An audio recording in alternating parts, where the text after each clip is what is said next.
We're standing here on the roof of the Foodmet, the market at abattoir, in the abattoir farm, which big building integrated greenhouse developed over the last 2 years.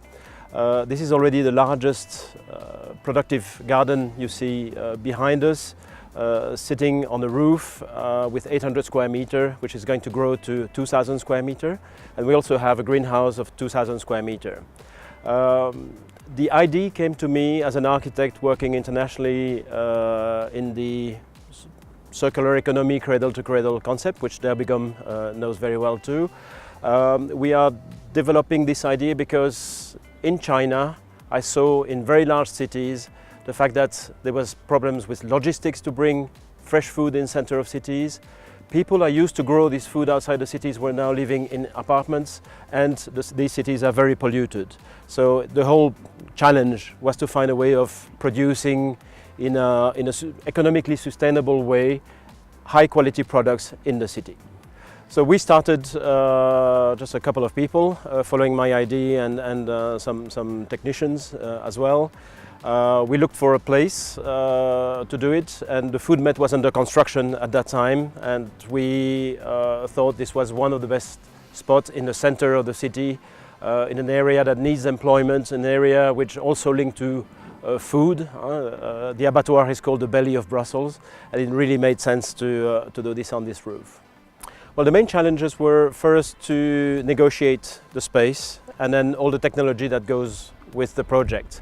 We are talking about an aquaponic farm. Aquaponic farm is combining the raising of fish in fish tanks in a closed circuit, which requires, of course, a lot of weight.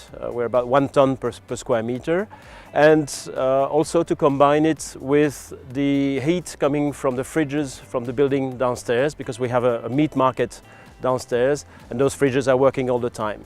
So we try to rely on energy loss of the building and improve the environmental impact of the building as a whole. Okay, we produce about 35 tons of fish per year, 18 tons of tomatoes, and about 2,700 aromatic herbs pots per week. And this goes to many shops, to restaurants, and all situated in Brussels area or around. Our idea is to be able to distribute this in short circuits, short distribution circuits, to make sure that we keep in the concept of circular economy, creating local employment, no waste, and improving the building's performance. And as you can see, the movement, we are raising lots of fish here, which is a striped bass. It's a seawater fish that also lives in estuaries, so it can live in fresh water. We keep the water at 24 degrees to produce about 35 tons of fish per year.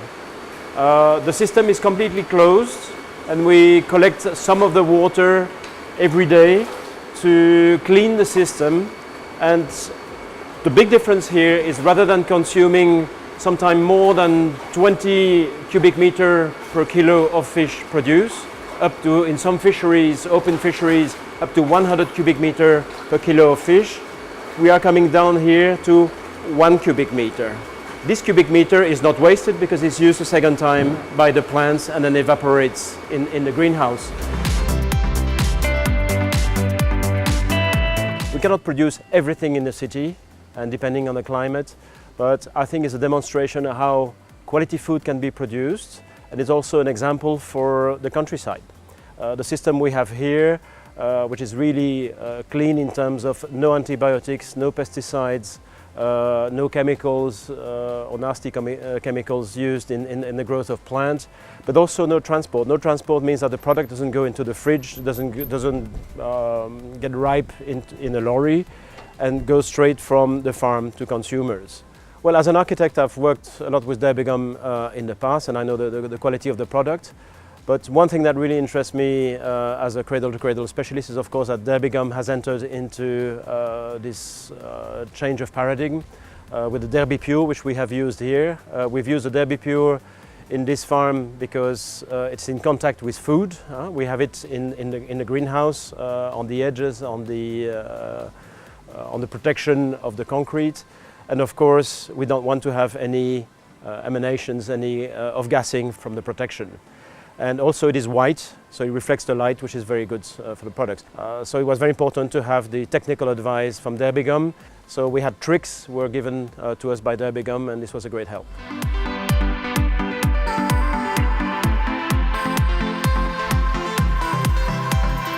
Dit is de Derbigum GC en hier hebben we de Derbipur. We hebben voor de Derbigum GC gekozen voor zijn hogere ponsweerstand ten opzichte van een klassieke Derbigum, want er komt een betonnen plaat op. Hier, de Derbigum Pur, werd gekozen voor zijn cradle-to-cradle certificaat. Het mengsel is gemaakt uit plantaardige oliën en arsen. Er komt dus geen bitumen aan te pas. Het is versterkt met een composiet glas-polyesterwapening en geïmpregneerd in een hoog reflecterende witte acrylcoating. Derbigum gelooft al jaar en dag in de vijfde gevel. Het platte dak beschermt ons niet alleen van de kou, de wind, de regen en de sneeuw, maar kan echt een functie hebben. Men kan heel veel doen op het platte dak. Men kan de vijfde gevel goed gebruiken en dit is een prachtig voorbeeld van hoe men de vijfde gevel kan gebruiken.